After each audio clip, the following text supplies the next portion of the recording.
Alors, je suis Sergio Della Bernardina, j'enseigne l'anthropologie à l'Université de Brest.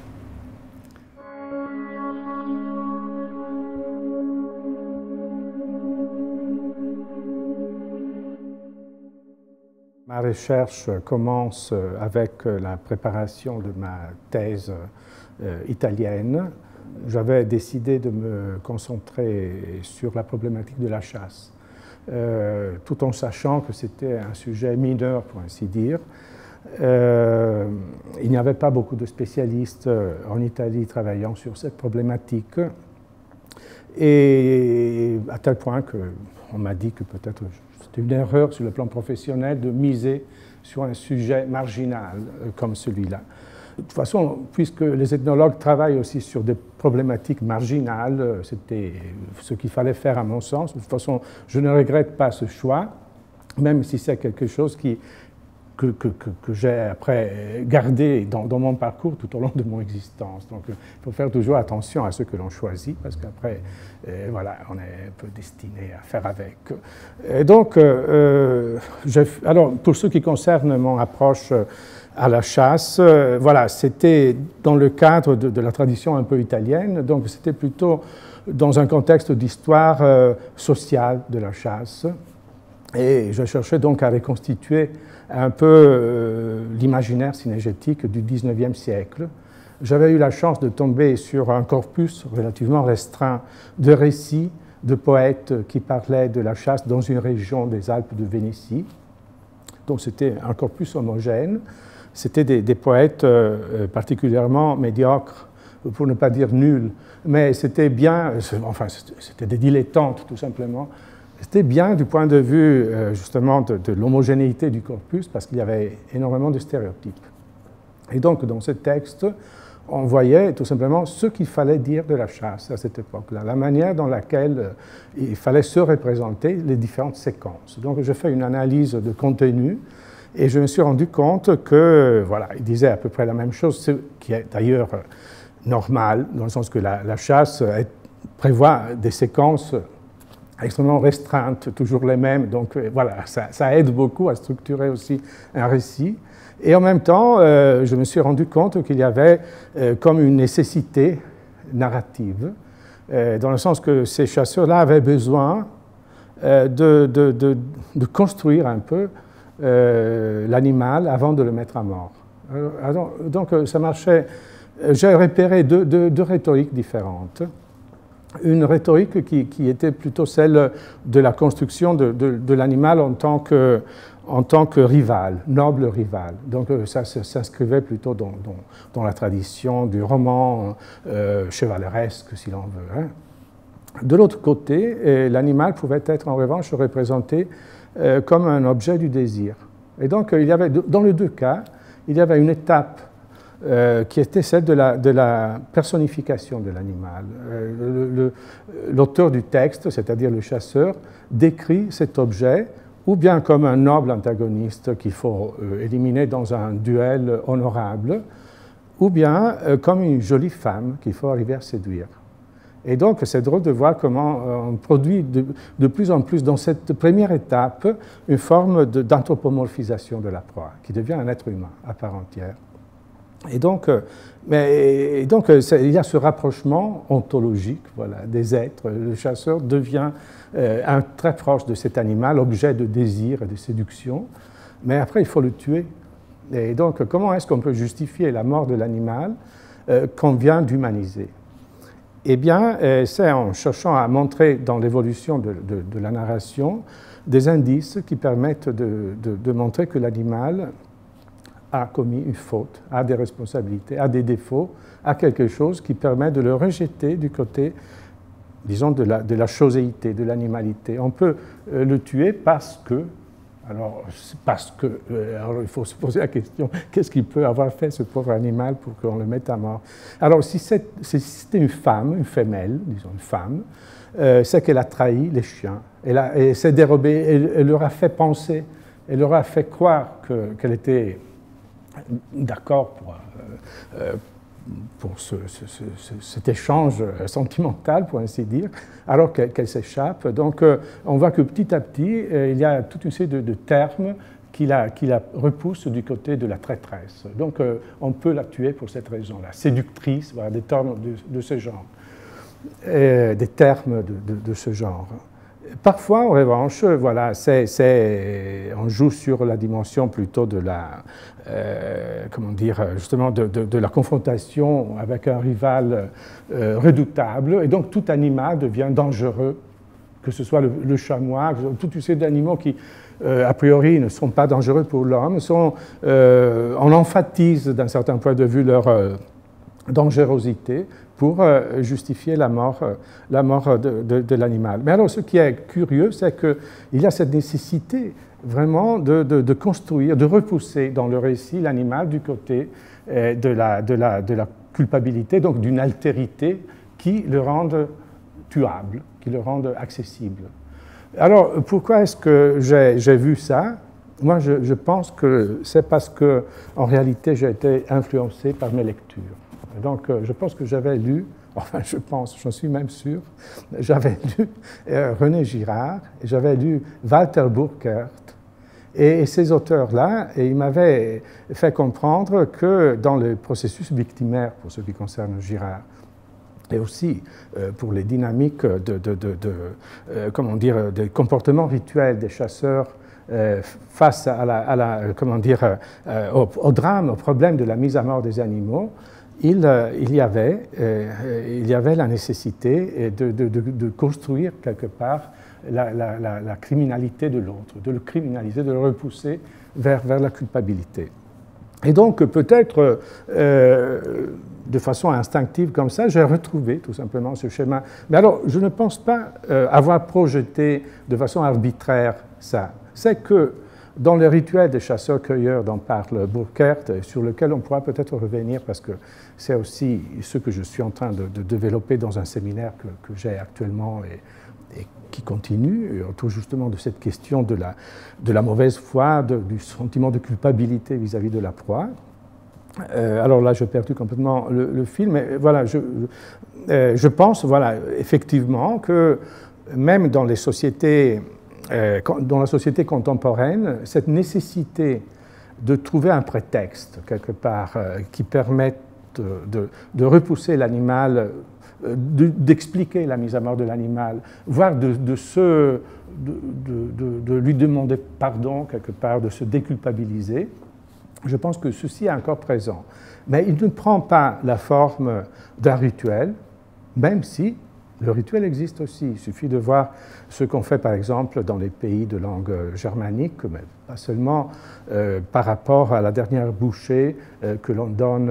Il y a toute une série de rituels post-mortem très importants, qui sont bien connus, qui sont caractéristiques de la tradition germanique, entre autres. Donc voilà, le rite, là, on le voit, et il rappelle énormément, de très près, des rituels des chasseurs-cueilleurs, à tel point qu'on se demande...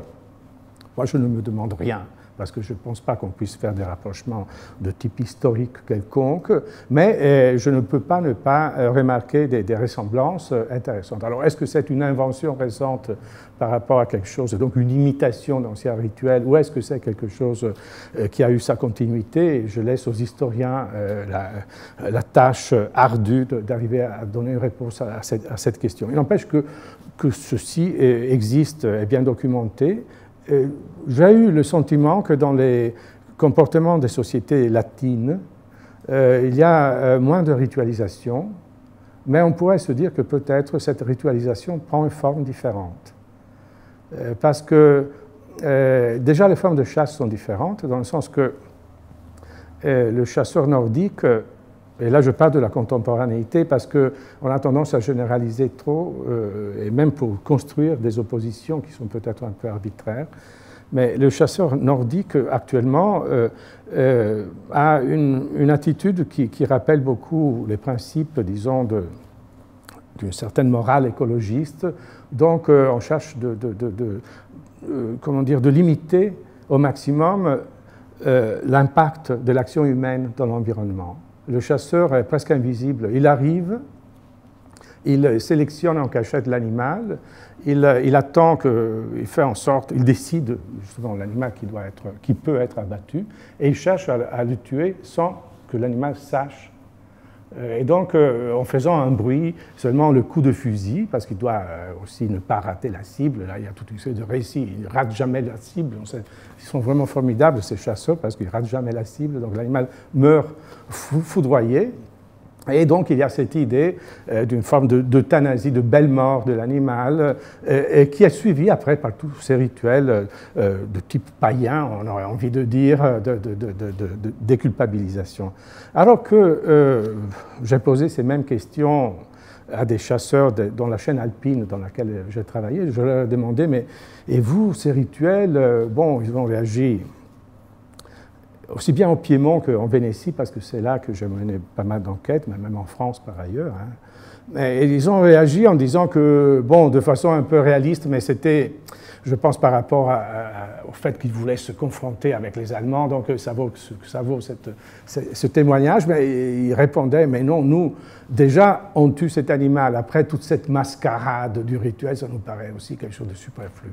Mais en réalité, on pourrait imaginer, toujours en faisant référence à leur discours, qu'il y a une autre manière de ritualiser la chose qui prend des formes différentes. Et c'est qu'eux, ils ne chassent pas à la manière justement allemande, qui n'est pas la seule, mais de l'affût, mais ils chassent plutôt en battu avec des chiens courants. Et donc l'idée, c'est de faire pénétrer dans la forêt ce lieu où les animaux se cachent, ces émissaires de la civilisation et de l'humanité, qui sont les chiens courants, qui sont des intermédiaires, et de faire disparaître toute cette opacité qui se cache dans la nature, mais en même temps aussi de prévenir les animaux qu'on est en pleine confrontation, comme dans une sorte, si vous voulez, pour utiliser une métaphore, comme dans la corrida, c'est-à-dire le discours, c'est « moi j'aime bien tirer sur un animal qui a su qu'on est en train de le chasser, donc ce n'est pas déloyal, il a des chances pour faire suivre la bonne stratégie et s'en sortir. » Il n'empêche que je ne suis pas assez ingénu pour croire que ce discours est plus écologique ou plus moral que l'autre. Ce sont deux stratégies discursives différentes, deux conceptions différentes de la légitimité ou de la tentative de créer une légitimité autour du fait de tuer un animal. Voilà. Donc, voilà, et donc voilà, ça, je reviens à mon discours sur le texte. J'ai eu le sentiment que, de toute façon, même lorsqu'il n'y a pas rituel, il y a dans la manière de parler de ces choses-là quelque chose d'extrêmement contraignant. Donc je suis persuadé que le récit synégétique ne répond pas dans sa banalité, dans sa structure banale, n'est pas seulement le résultat de la médiocrité générale des narrateurs, mais répond à une nécessité intrinsèque de mise en ordre, de mise en forme de la chose qui doit être dite comme ça, parce que c'est comme ça qu'on retrouve traditionnellement tous les éléments de l'explication, de la justification de la mise à mort. Et donc, voilà, le discours, quelque part, est ce qui reste d'un ritualisme qui désormais est devenu implicite. Voilà. Ça, c'est un des aspects sur lesquels je me suis penché, mais c'était, comme on le voit, un travail sur la littérature. Après, je viens de le mélanger avec des exemples ethnographiques, mais au départ, je n'avais pas fait d'ethnographie. Et après, je me suis lancé aussi dans l'étude, toujours de type historique, pour ainsi dire, mais avec un support ethnographique. La question était de savoir qu'est-ce que c'est que la chasse dans la tête de ces gens-là des Alpes, tout simplement. Parce que, bon, allons voir qu'est-ce que cela signifie pour eux. Alors, bien sûr, on connaissait tout le discours, encore une fois, officiel des revues italiennes qui sont un peu l'équivalent des revues françaises, il Cacciatore Italiano, qui est l'équivalent du chasseur français, peut-être avec une ouverture un peu, enfin, sont un peu différents, mais c'est à peu près la même chose, donc qui ont quand même contribué énormément. Il faut toujours se souvenir que ces journaux-là, qui ont circulé bien au-delà du réseau des chasseurs, le chasseur français est élu comme familia christiana, la famille chrétienne en Italie, par des millions de personnes, donc ils ont structuré la manière de se représenter, de décrire le rapport à l'animal. Donc ils sont des grands formateurs. Ils ont formaté l'imaginaire collectif, on peut dire, des Français et des Italiens. Bon, mis à part ces revues, il aurait été intéressant de voir qu'est-ce que cela pouvait signifier de pratiquer la chasse dans des coins perdus des Alpes, non pas chez les nobles poètes du XIXe siècle, mais bien chez les paysans, les pratiquants de l'époque. Alors, sur les paysans et pas paysans, il y aurait un énorme discours à faire parce qu'on a toujours pensé que les grands chasseurs étaient les paysans, ce qui est historiquement plutôt faux. Mais enfin, là, peut-être on peut revenir sur cette question par la suite. Donc voilà, je me suis mis à faire des entretiens aux chasseurs à la fois des Alpes orientales et occidentales piémontaises. C'était une communauté de chasseurs vaudois. Disons que lorsque j'ai commencé à comprendre le vaudois, je pus me redéplacer en Vénétie en comprenant davantage dans une optique comparative des choses. Et plus tard, j'ai fait aussi une ethnographie, mais là j'étais déjà passé en France, des Corses, de la société corse. Et donc avec la chaîne alpine d'un côté et la montagne corse de l'autre, j'ai pu aussi avoir une vision un peu plus générique, plus globale des chasses, de la logique de la chasse, disons, dans la Méditerranée septentrionale. Alors, dans ces études, dans ces entretiens, j'ai nourri ces entretiens aussi avec des histoires, des études d'histoire économique. Enfin, c'est un mot un peu ambitieux, mais je cherchais à voir quelle pouvait être la place de la chasse dans la vie rurale et économique pour comprendre si c'était quelque chose qui pouvait apporter des ressources alimentaires véritables ou si c'était un loisir, etc. Et donc, voilà, c'était l'idée qu'on ne peut pas étudier la chasse si on ne la replace pas dans le cadre, disons, historique et culturel de l'époque, avec des conflits aussi politiques, naturellement, entre les propriétaires terriens d'un côté et les gens qui habitaient dans les communautés alpines qui avaient aussi leur indépendance, etc., avec des logiques de chasse différentes. Et alors, à partir de ça, disons que le résultat principal de cette enquête, ça a été que la chasse n'était pas si importante que ça, à mon sens, et que tous ces gens-là, je parle des ruraux, étaient essentiellement, justement, habités par une culture qui était celle de la civilisation paysanne. Et donc, ils donnaient la priorité aux domestiques sur le sauvage. Le sauvage n'était pas un bien. Et d'ailleurs, dans le droit latin, le gibier est qualifié de res nullius. Ça veut dire que c'est une chose qui n'appartient à personne. Il y a ce qu'on appelle le droit d'occupation, d'occupatio. Devient propriétaire celui qui arrive à s'emparer, mais s'il en a envie, à la limite. Donc, ça nous parle déjà du statut de ces animaux-là. Qu'est-ce qu'ils sont, ces animaux sauvages-là? Ce sont essentiellement de la vermine. Ce sont des nuisibles. Et d'ailleurs, c'était intéressant de voir, même dans les lettres qui étaient envoyées par les particuliers aux journaux de l'époque, c'est intéressant de voir comment des propriétaires terriens, des gens qui savaient écrire, se plaignaient du fait, mais ils disaient, mais comment ici, dans les Alpes, on ne peut pas faire circuler les chèvres, et alors parce qu'elles rongent les écorces des arbres, et alors on ne peut pas éliminer les chamois qui font encore pire. Et donc, on s'aperçoit que dans la manière de penser le gibier était pensé d'abord comme un antagoniste du bétail. Donc, c'était ça la chose. Et donc, moi, j'aurais tendance à résumer la logique synégétique de ces populations alpines en disant que c'était vraiment comme on peut faire pour la cueillette, c'est-à-dire si ces animaux sont là, on les ramasse, mâle, femelle, petit, on s'en fiche complètement, on les ramasse et on les partage parfois. S'ils ne sont pas là, ce n'est pas grave parce qu'ils sont des antagonistes du bétail.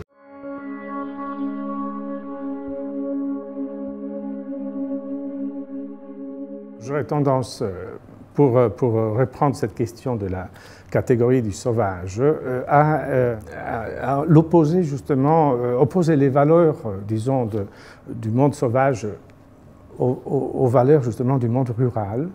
Et donc je reste encore un peu sur ces exemples, mais je me déplace en Corse parce que la Corse va nous permettre aussi de mieux comprendre ce genre de choses, en raison peut-être, je le dis, je ne suis pas sûr si c'est légitime, mais en raison aussi d'un certain archaïsme de la Corse. Enfin, c'est un peu ridicule pour un anthropologue de parler d'archaïsme, mais peut-être que les formes qu'on retrouve en Corse aujourd'hui, qui sont en train de disparaître d'ailleurs à grande vitesse, mais qui étaient aussi caractéristiques d'autres parties de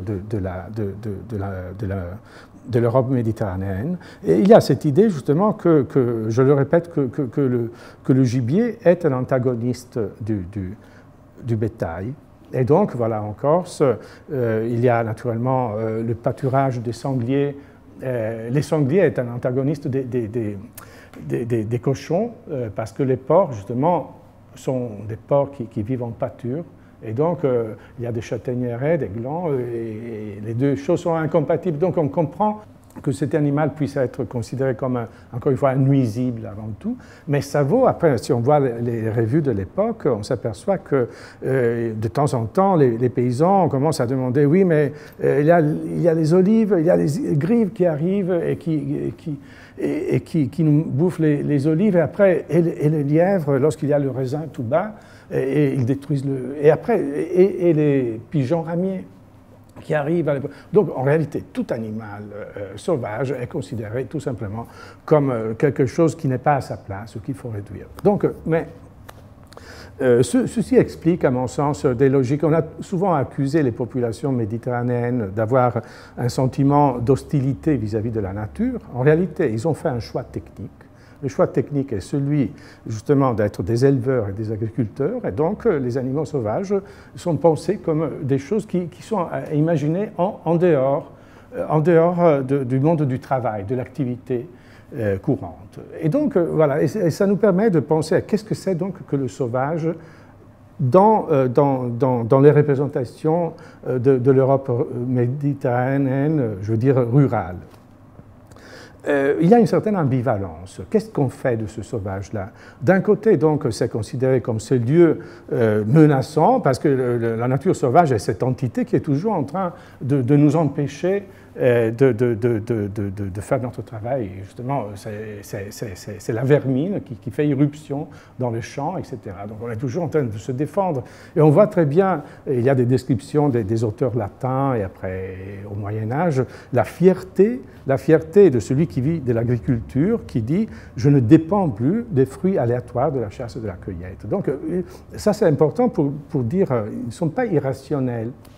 Ce n'est pas une population qui méprise les animaux et les plantes, c'est qu'ils préfèrent les plantes domestiques et les animaux domestiques. Donc ça explique tout. Et il faut savoir aussi que, évidemment, dans cette stigmatisation de la forêt, on peut dire comme ça, il y a le rôle important qu'a joué l'Église, et aussi dans la stigmatisation des animaux sauvages. Là, je ne rentre pas trop dans ces détails parce que sinon ça nous amènerait très loin.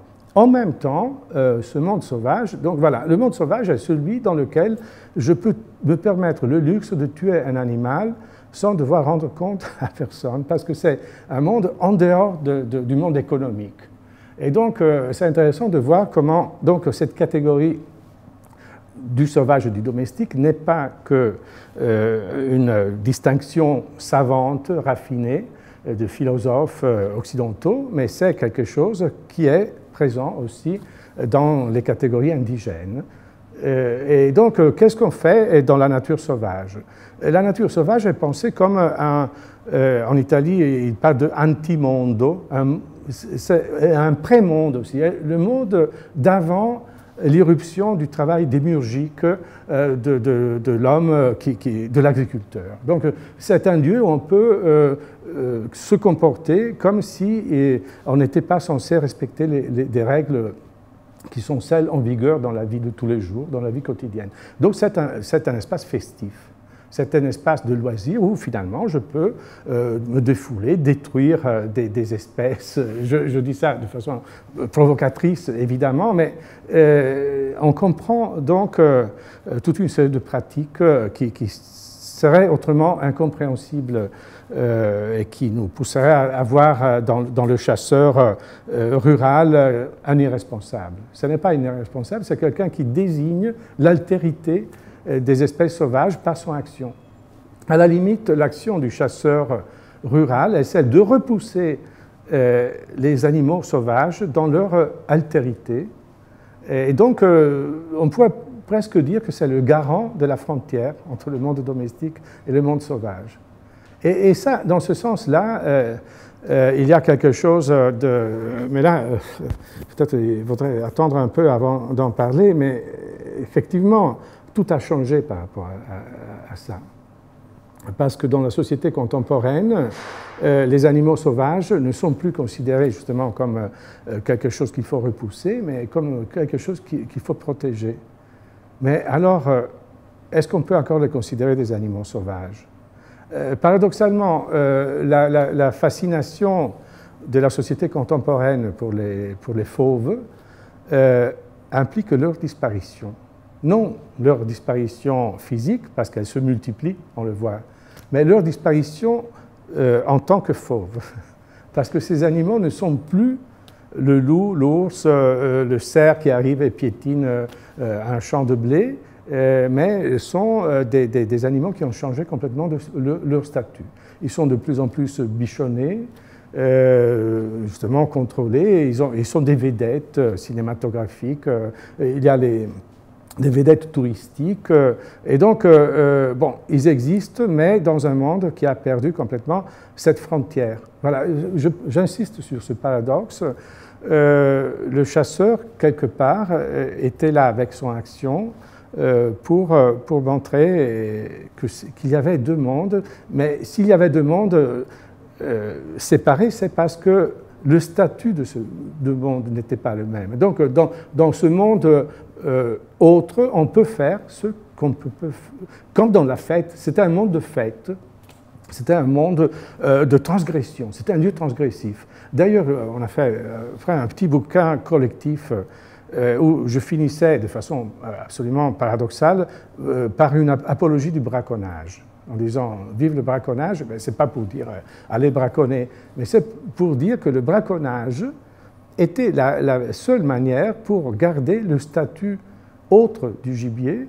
À partir du moment où le gibier devient un bien qui est considéré comme est patrimonialisé, comme on dit aujourd'hui, il devient l'équivalent qu'un troupeau d'animaux domestiques, quoi. Donc, dans ce sens-là, il n'y a plus cette frontière.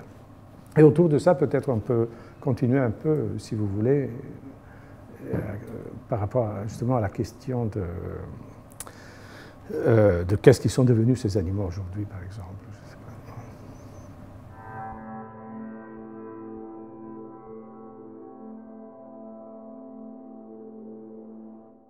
Alors, justement, l'idée de cette utopie du sauvage, utopie de la nature, justement, on la retrouve déjà, encore une fois, du côté paysan. Je reste un instant là avant de glisser vers les autres utopistes, pour ainsi dire, mais disons que ce n'était pas dans le monde rural non plus une dimension réaliste, celle du rapport à ces animaux. Justement, il y avait toute une charge symbolique qui était celle de la constitution, de la création, comme je viens justement de le dire, d'un au-delà, d'un autre monde. Donc c'était le fait de profiter de cette niche, enfin, qui a échappé au processus de domestication, la forêt, les friches, etc., pour en faire une sorte d'espace projectif. Un espace projectif dans lequel on peut jouer et théâtraliser ce que l'on veut. Alors justement, au niveau, disons, populaire, peut-être vernaculaire, on théâtralisait probablement cette idée justement du retour aux origines, et donc le plaisir de recréer de temps en temps la bande, la société secrète, les garçons qui se retrouvent dans la forêt pour faire des choses qui ont trait aussi quand même à la mort, à la mise à mort et à la violence, de toute façon qui aiment bien se connoter du côté du sauvage, et on le voit très bien dans les choix alimentaire. Et ça, l'ethnographie est très intéressante.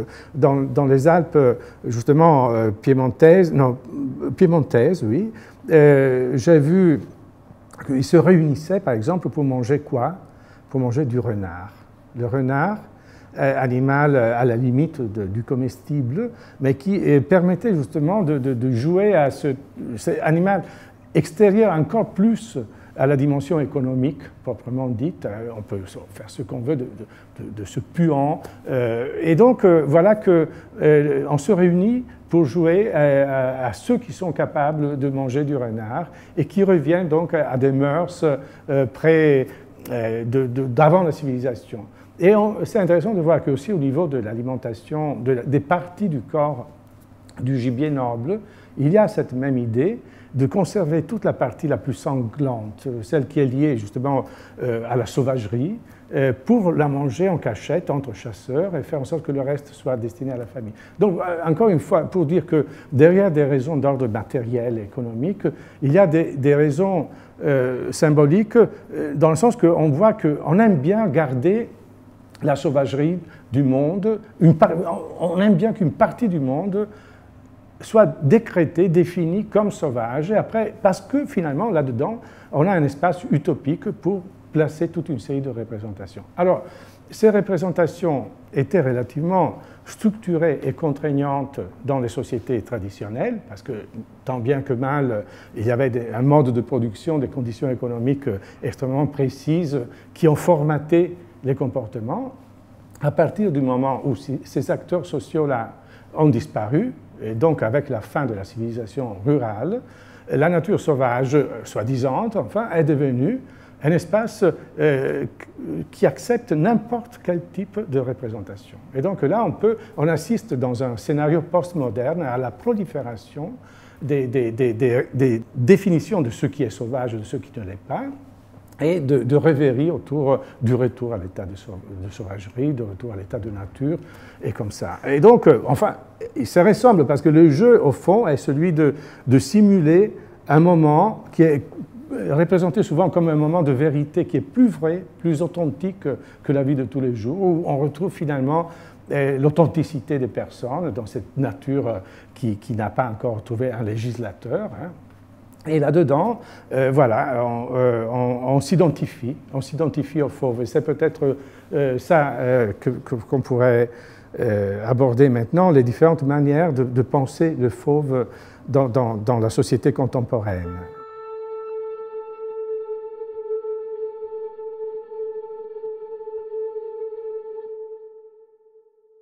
Le retour des prédateurs va de pair justement avec la métamorphose de la nature sauvage qui passe donc du statut de désert, comme on l'appelait au Moyen-Âge, au statut de wilderness.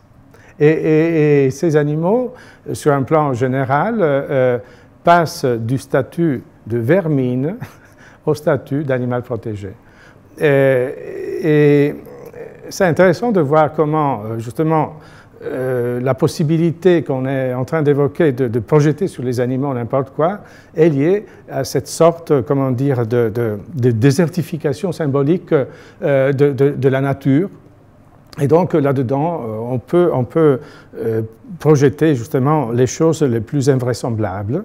Alors, moi, j'aurais tendance... les grands prédateurs, effectivement, se prêtent particulièrement bien pour ce genre de projection.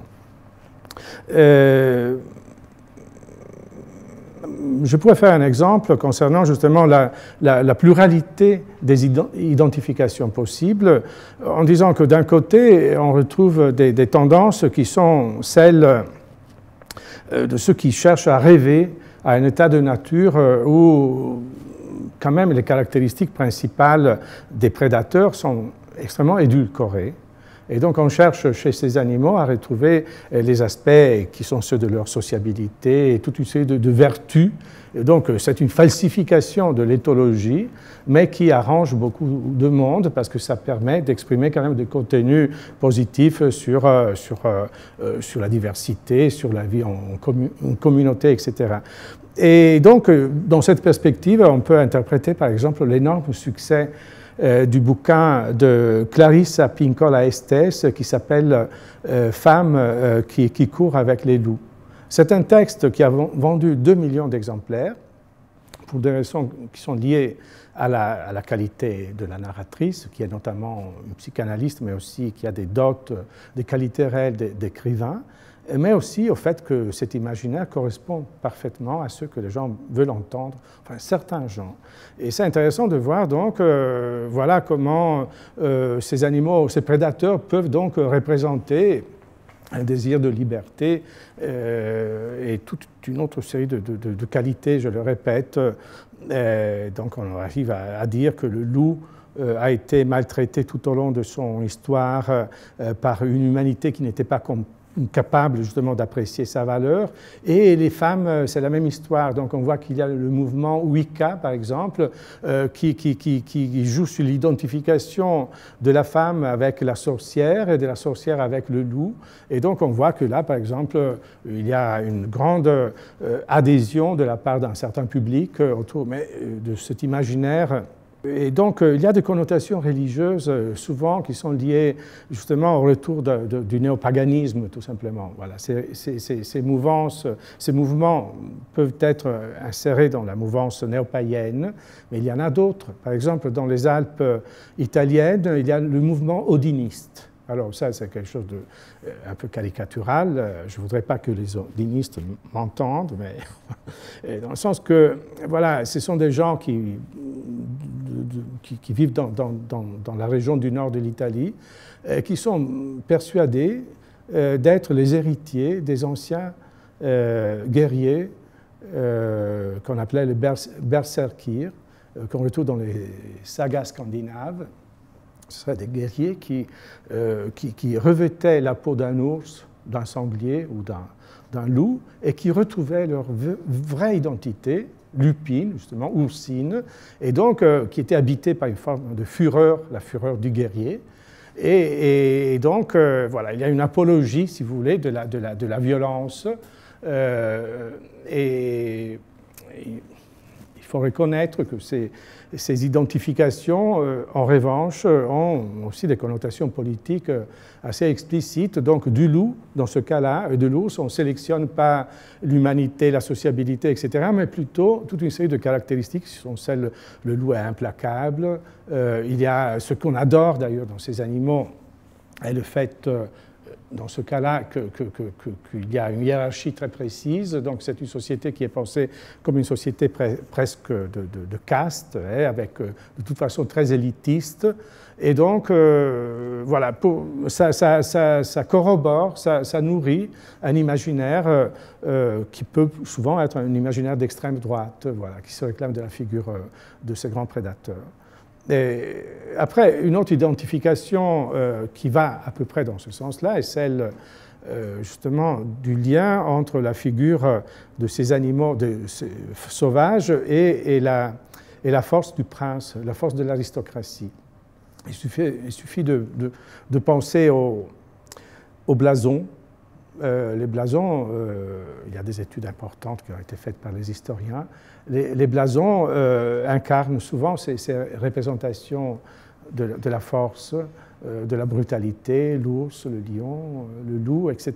Et donc, se réclamer du loup aujourd'hui ou de l'ours peut signifier aussi qu'on veut faire comprendre qu'on appartient aux élites de la nation, qu'on a une légitimité toute particulière, Et ce qui explique peut-être aussi le regain d'intérêt pour toute une série d'objets, comment dire, je pourrais parler par exemple du regain d'intérêt pour les trophées.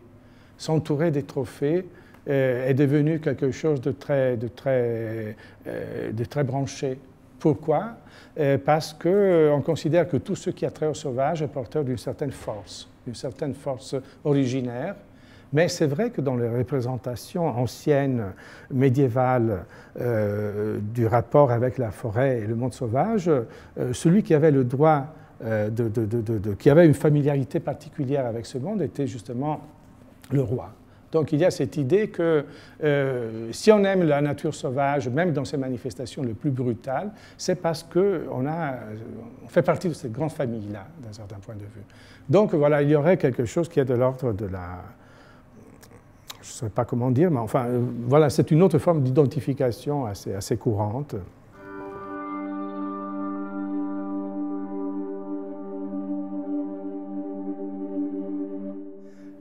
Moi, je pense que on assiste aujourd'hui à une perte de repères, effectivement, des anciennes catégories. Et il se peut, effectivement, qu'il s'agisse tout simplement maintenant d'un moment de réformulation, de quelque chose qui va se structurer par la suite. Mais effectivement, la donnée actuelle, d'après moi, est notamment celle de cet égarement collectif, qui est particulièrement visible justement dans les populations qui sont en direct contact pour les rares, disons, ruraux encore présents dans les territoires français et italiens, pour mes exemples ethnographiques. Alors je vais vous raconte une histoire pour expliquer le niveau qui peut être atteint par cet égarement, quelque chose qui m'a plutôt choqué, je dois dire. J'avais été invité dans le sud de la France, dans un centre d'études du pastoralisme. C'est dans les Alpes, je ne vais pas trop rentrer dans les détails. Et il y avait une fête, c'était la fête du Tardon, c'était la fête de moutons qui sont amenés un peu tard. Et donc il y avait, c'était une fête traditionnelle, enfin, tout simplement. Et dans la salle où on parlait du retour des loups, il y avait tous les bergers du coin et les éleveurs. Enfin, c'était assez riche. Et j'avais à mon côté une anthropologue, de l'autre côté un spécialiste des loups et après le médiateur qui était de formation ethnologique. Donc on a commencé à décrire justement l'irruption des loups quand même dans cette région et avec beaucoup d'inquiétude parce qu'effectivement il semblerait que les loups ont augmenté de façon extrêmement considérable. Et donc ils avaient commencé par montrer un petit film où on voyait que les bergers actuellement ont désormais besoin d'une cellule d'aide psychologique face à ces phénomènes de ces carnages produits par les loups. Ce que moi j'avais trouvé en tant qu'ethnologue, enfin, compréhensible, mais un peu comme déjà les signes de quelque chose de complètement nouveau et presque un peu, je dirais pas ridicule parce que ça fait pas rire, mais l'idée de ce berger, normalement fier comme ça, qui a besoin d'une maman pour... Enfin, bon, je plaisante, mais de toute façon, je n'ai pas laissé émerger ce sentiment. J'ai plutôt dit que c'était la preuve, justement, qu'on n'est pas confronté seulement à des gens qui ont du bétail pour faire de l'argent, mais qu'il y a un attachement affectif réel avec les brebis. Voilà. J'ai commencé à parler de ça et j'ai continué en décrivant les raisons pour lesquelles il y a ce charme, pourquoi on aime bien le retour de ces animaux, donc les raisons que nous venons d'évoquer. Et je parlais justement des berserkirs et de cette idée de fantasmer autour du fait qu'on est aussi des grands guerriers comme ça. Et à un moment donné, il y a eu dans la salle un éleveur qui m'a dit de me taire. Il m'a dit « taisez-vous, sinon je sors ». Alors j'ai eu le sentiment d'être confronté à quelqu'un qui je ne sais pas, n'avait pas compris, un peu insolite. Et juste après, il y a eu la salle a applaudi. Pour moi, ça a été une expérience brutale, traumatisante. Et d'autant plus que ma collègue ethnologue n'a pas voulu me défendre, mais c'est parce que peut-être elle était avec ses informateurs, donc l'autre personne non plus, parce qu'elle aussi, elle était financée quand même par les... Enfin, c'est intéressant de voir, j'en parle parce qu'il y a un réseau d'intérêts, implicite ou explicite, autour de ces animaux. Le spécialiste des loups a cherché à me défendre comme ça. Et moi, je me suis dit, mon Dieu, je suis confronté à des gens qui ne veulent pas entendre quelqu'un. Pourquoi? Parce que probablement, ils ont pensé que j'étais là pour parler en faveur des loups, ce qui était faux en plus. Heureusement, à la fin, il y a eu une bergère, comme dans les fables, qui est arrivée et qui m'a consolé et qui a dit « Mais non, c'est honteux, laissez-le parler comme ça. » Donc ça s'est bien terminé, si vous voulez, d'un certain point de vue. Mais ceci pour dire à quel point l'arrivée de ces loups dans un monde qui avait réussi tant bien que mal à le faire disparaître, est en train de poser du désordre, mais il se peut que ce soit justement un désordre momentané et qui attend justement le fait de repenser les catégories, de repenser les rapports, etc. Mais justement, quoi qu'il en soit, ce qui inquiète les gens avec qui on a pu avoir des contacts et même ceux qui interviennent dans les médias, je veux dire, est le fait que ces animaux-là, justement, n'ont plus un statut. Ce n'est pas tellement qu'ils sont des animaux sauvages, mais c'est qu'ils ne sont plus ni une chose ni l'autre. Et donc, on voit émerger toute une série de rumeurs. Par exemple, à 30, on nous dit « Oui, mais les loups et les ours ne sont plus comme les ours d'autrefois. Là, il y en a qui rôdent autour des cimetières. Qu'est-ce qu'ils font? Il y en a d'autres qui rentrent dans les chalets, ils ont pris des habitudes bizarres. Et après, on lit la presse, il y a des sangliers qui mangent des spaghettis à Gênes, comme ça. Et donc, on a le sentiment que ces animaux-là sont devenus des hybrides. Donc, c'est le manque d'un statut ontologique précis qui les rend des animaux particulièrement inquiétants. Voilà. Et ça, c'est justement parce que cette distinction entre le domestique et le sauvage, probablement, est en train de s'estomper. Et donc, parce que donc même les animaux domestiques, sauvages, désormais, sont de plus en plus apparentés à la catégorie de l'animal domestique.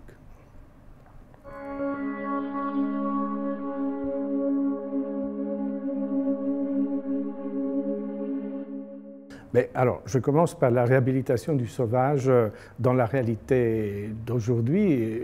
Nous en avons déjà parlé, mais peut-être j'insisterai encore un peu sur le fait on a dédouané, par exemple, l'alimentation à base de gibier. Pendant très longtemps, dans une vision écologiquement correcte, pour ainsi dire, on a eu tendance à refuser de manger le gibier, et on s'aperçoit que maintenant, le gibier redevient à la mode.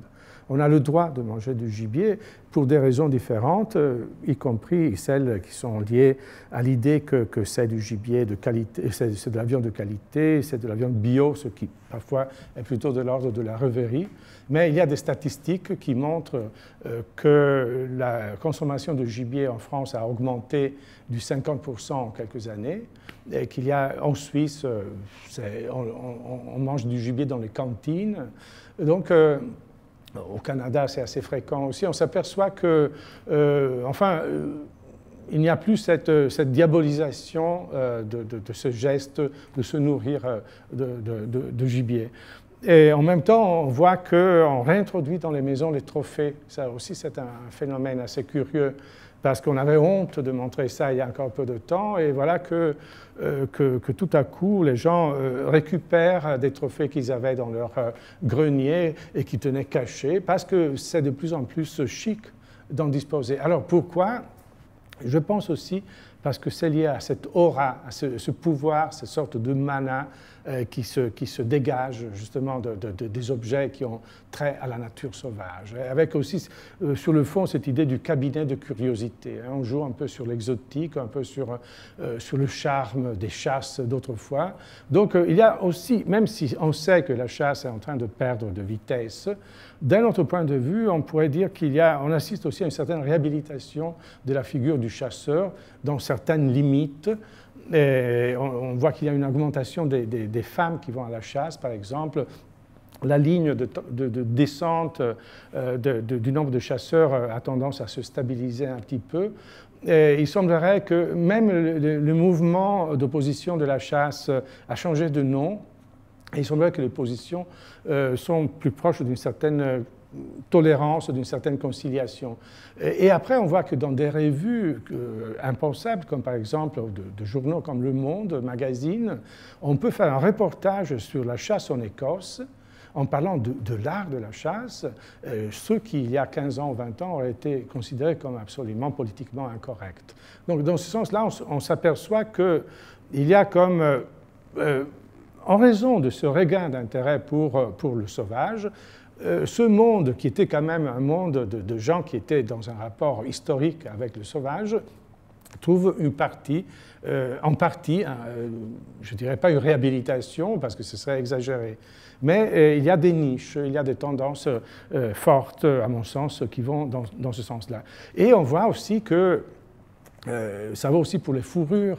Il y a 15 ans, Naomi Campbell se dénudait pour militer contre la fourrure.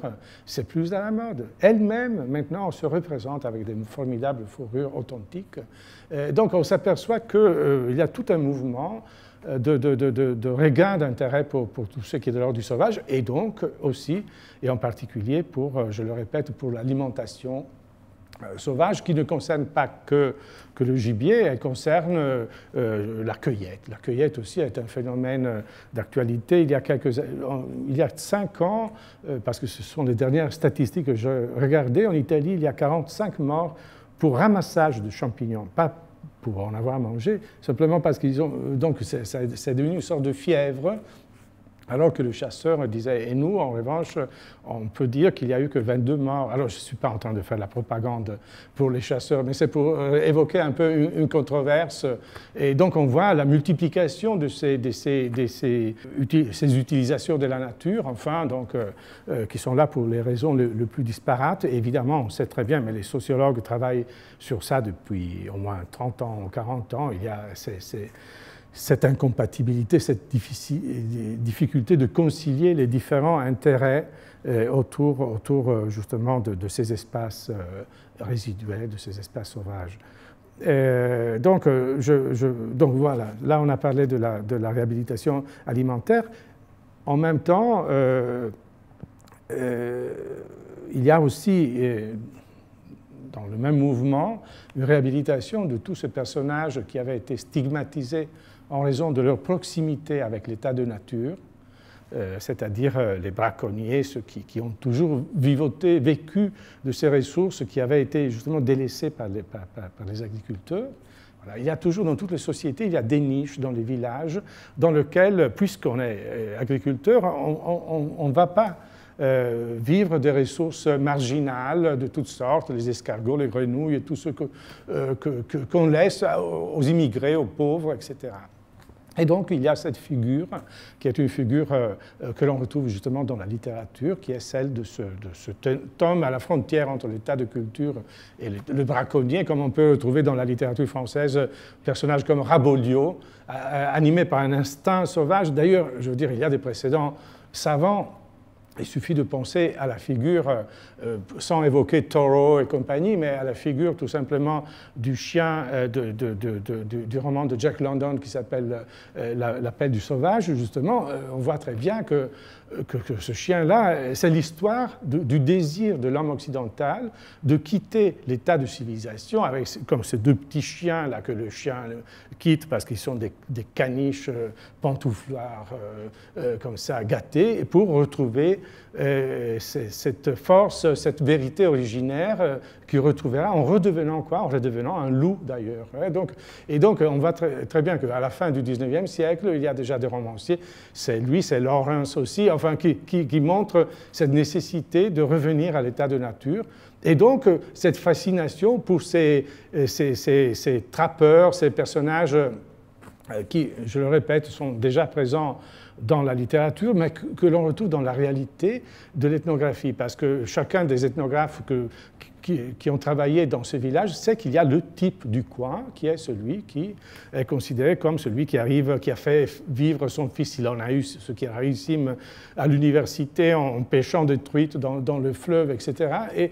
Et ce sont des marginaux qui, un peu comme les guides alpins, le skipper, etc., sont des personnes qui sont capables de faire un bond sociologique formidable en raison de quoi? Du fait qu'ils partagent avec l'aristocratie, avec les élites, la même passion pour la nature sauvage. Donc ça, c'est un topos que l'on retrouve beaucoup, je le répète, aussi bien dans la littérature que dans les représentations courantes, comme ça, des gens qui ont leurs copains aubergistes, qui connaissent le braconnier, enfin bon, c'est quelque chose de très fréquent, très courant. Donc réhabilitation de cet homme qui est à la frontière entre l'humanité et parfois l'animalité. Et ça nous amène à l'autre réhabilitation qui va dans la même direction. Et c'est bien la réhabilitation à une échelle plus large qu'on peut constater concernant le chasseur-cueilleur. Alors là, je sais que je dis quelque chose qui peut être mal pris par les grands spécialistes en la matière, mais je suis persuadé que autour du chasseur-cueilleur, il y a des résidus de l'utopie qui a caractérisé la pensée des Lumières. Et donc, on se retrouve encore aujourd'hui à projeter des valeurs occidentales, parfois, sur les derniers représentants du monde de la chasse et de la cueillette. Je dis ça et je suis en train de travailler justement autour de cette problématique parce que,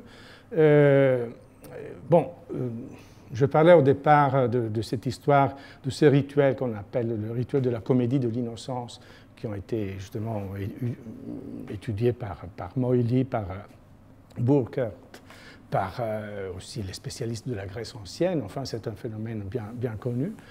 Ces rituels sont interprétés très souvent comme la preuve d'un sentiment un désir de communiquer avec l'animal, et donc comme la preuve d'une sorte d'écologisme avant la lettre, qui serait présent dans le comportement des chasseurs-cueilleurs, qui prélèvent donc la partie, enfin il y a toujours cette idée qu'il y a des sanctions venant du maître des animaux, et donc, ou de figures analogues, enfin, donc pour des raisons religieuses, rituelles et idéologiques, pour le respect vis-à-vis de l'espèce, etc. Enfin, ça varie beaucoup d'une société à l'autre, mais sauf que chez les Australiens, pour des raisons qui ont été expliquées par certains anthropologues, on retrouverait un peu partout cette nécessité de ne pas, ce sentiment qu'on n'est pas maître de la nature, qu'on dépend des ressources naturelles et que toute intervention sera sanctionnée immédiatement si on dépasse un certain seuil. Et donc voilà, d'ici l'idée qu'il y aurait comme une sorte de sagesse originaire que nous aurions perdue aujourd'hui, et donc il faudrait revenir aux chasseurs-cueilleurs. Eh bien, il y a des données ethnographiques en revanche, et même des études importantes comme celle, je ne sais pas, de Salins concernant justement l'économie des sociétés de chasse et cueillette, qui parlent en revanche du caractère absolument imprévoyant du chasseur-cueilleur. Et moi, je suis en train de collectionner les exemples montrant que dans beaucoup de sociétés de chasse-cueillette, on peut témoigner aussi, justement, on retrouve des exemples de mise à mort insouciante, parfois même cruelles, et souvent des exemples, j'ai des exemples concernant le Grand Nord par exemple, de véritables carnages, et d'ailleurs qui étaient témoignés aussi par les missionnaires qui avaient été dans ces contrées il y a 2-3 siècles. Donc, alors, bon, c'est un discours tellement complexe sur les raisons qui pourraient expliquer ces comportements enfin, je le dis tout juste comme ça parce que c'est une piste qui me paraît intéressante d'évoquer. Mais voilà, ce n'est pas parce qu'on a avec les animaux un rapport interlocutoire, pour ainsi dire, qu'on ne fait pas après des carnages. Voilà. Et donc, je suis persuadé qu'on continue de garder une certaine idéalisation, tout simplement, de cet autre sauvage. Et donc, on fait un peu comme dans l'utopie de la nature, c'est-à-dire on se construit un espace projectif, que ce soit que ce soit un dieu, que ce soit la forêt ou que ce soit l'habitant de cette forêt, pour justement mettre en avant des valeurs qui seraient un peu l'inverse des valeurs qui caractérisent en négatif la société occidentale.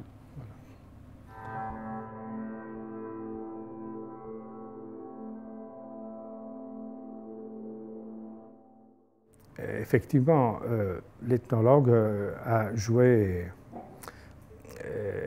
un rôle de restitution de la valeur des cultures autres. Et donc, il a contribué d'un certain point de vue à dissoudre toute une série de stéréotypes concernant l'altérité.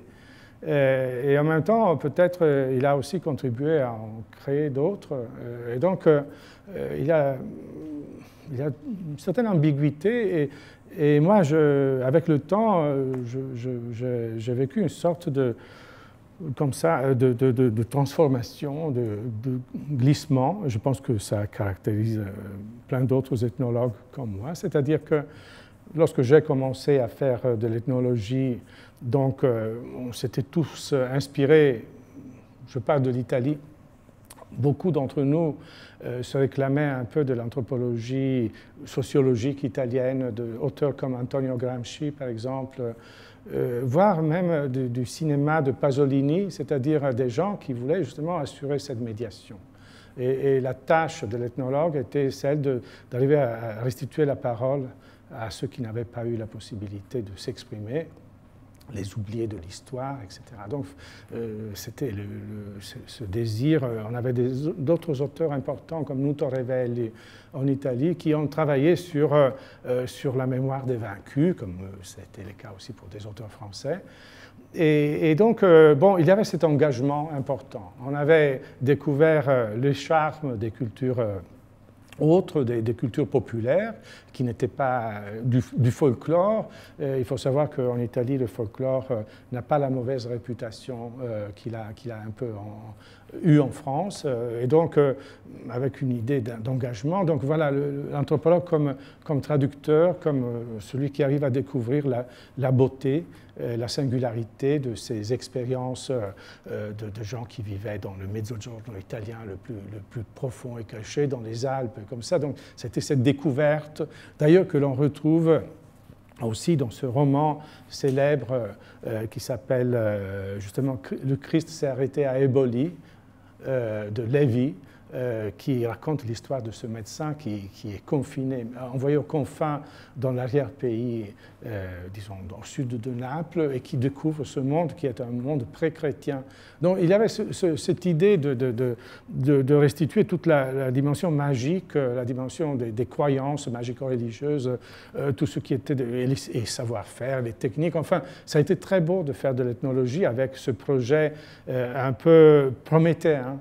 Voilà, on avait envie d'aider les autres. On était des sages-femmes et on était là pour aider les autres à mettre en valeur ce qu'on risquait d'oublier.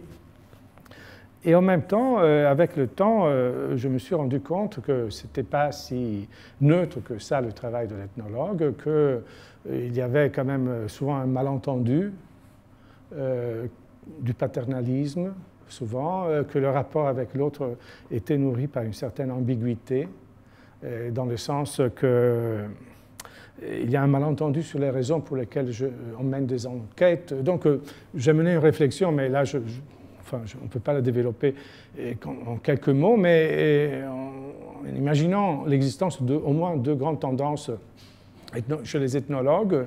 D'un côté, ceux qui cherchent à coller de façon herméneutique au point de vue de l'autre et à restituer son histoire en cherchant à être le plus honnête possible par rapport aux intentions de l'informateur, pour ainsi l'appeler, et une autre mouvance qui est celle de ceux qui sont là pour découvrir des choses qui peut-être échappent à la conscience de l'acteur social, et donc qui travaille dans une perspective qui est peut-être plus proche aussi d'une certaine sociologie durkheimienne, mais aussi d'un certain objectivisme que l'on retrouve aussi, d'ailleurs, ne serait-ce que dans la tentative aussi structuraliste, tout simplement, de retrouver un langage sous-jacent dont les règles échappent à la conscience des acteurs sociaux. Voilà, lorsqu'on se met dans cette position, et pour moi c'était aussi un travail sur la violence, sur les conflits, sur les non-dits comme ça, on se aperçoit qu'on est un peu un traître.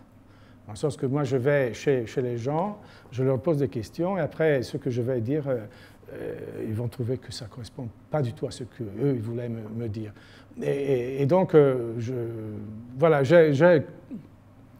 avec le temps, j'ai le sentiment qu'il y a quelque chose d'un peu sale, pour être franc, dans le travail de l'ethnologue, même si, bon, c'est de ma faute, enfin, je veux dire, mais voilà, et pourquoi? Parce que, voilà, peut-être pour plaire à certains acteurs sociaux, à certains formateurs, j'aurais dû jouer le jeu, par exemple, du bon sauvage, parce qu'eux aussi, ils aiment bien se mettre en représentation comme le vieux, comment dire, les vieux représentants d'anciennes traditions. Mais lorsque j'ai travaillé dans les Alpes, cette idée du chasseur, comme il se présentait, le chasseur alto-vénitien, ils se sont inventés une ethnie, ils se sont inventés des traditions qui n'étaient pas locales. Ils ont toujours, comme je l'ai dit tout à l'heure, massacré allègrement leur gibier, mais ils avaient raison parce que c'était dans une logique différente. Et ils ont eu besoin plus tard de se réinventer ce mythe du chasseur protecteur de l'environnement. En Corse, c'est pareil. Je travaille avec les chasseurs corses, ils me disent « Mais oui, nous, on a toujours eu un rapport idyllique avec l'environnement, on n'a jamais prélevé que ce qui était indispensable. » C'est faux. Et donc, c'est faux, mais c'est beau. Et donc, disons que d'un côté, pour être fidèle à leur désir, j'aurais dû transmettre cette image. De l'autre, en disant, vous mentez, vous ne savez pas, parce que vous n'avez pas les sources historiques, mais en réalité, les choses sont passées autrement. Évidemment, un ethnologue qui travaille à ce niveau-là ne peut pas ne pas avoir le sentiment d'être en train, quelque part, de trahir ses interlocuteurs. Voilà.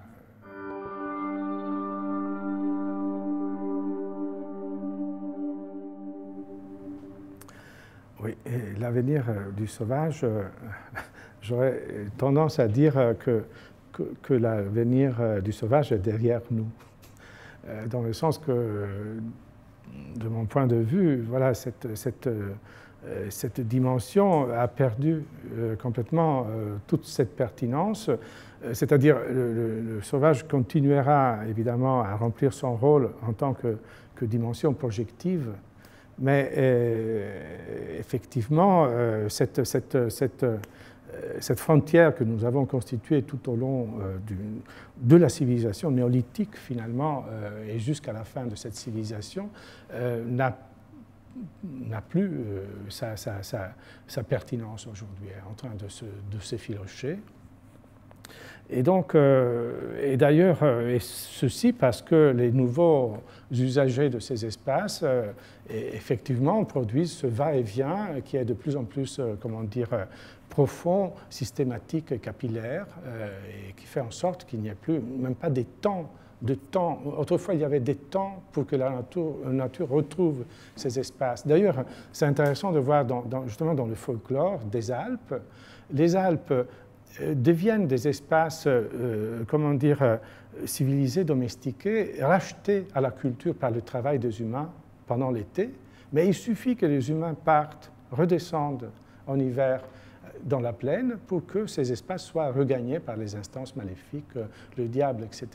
Maintenant, cette alternance, un peu comme ce dimorphisme saisonnier, comme le dirait Morse, entre l'hiver et l'été, entre des moments où la nature peut respirer et retrouver son espace, et des moments où elle est en confrontation directe avec ces émissaires de la civilisation, n'existe plus. Il suffit de voir ce qui se passe dans les montagnes avec ces skieurs, ces randonneurs, de plus en plus ces pratiques de pénétration de la nature à toutes les saisons et dans les endroits les plus mystérieux et secrets est devenu quelque chose d'extrêmement populaire. Donc même sur le plan pratique, non seulement sur le plan symbolique, cette sauvagerie est en train de disparaître. Alors, évidemment, on peut continuer à rêver, on rêve autour de ça, et d'ailleurs, les usagers d'origine urbaine sont parfaitement à l'aise dans ces espaces soi-disant sauvages. Je reviens un instant sur les populations locales. Les gens du Trentin, par exemple, disent qu'ils vont de moins en moins se promener dans les bois parce que lorsqu'ils voient les carnages que les ours font dans leur comment est-ce qu'on dit, enclos pour les cochons, etc., ils se disent ça devient un espace de plus en plus dangereux. Donc, mais c'est vrai que cet espace qui, pour les urbains, n'est pas si significatif que ça du point de vue des connaissances concrètes, ne peut être rempli de sens que par justement la présence de ces animaux qui font peur, qui font fantasmer.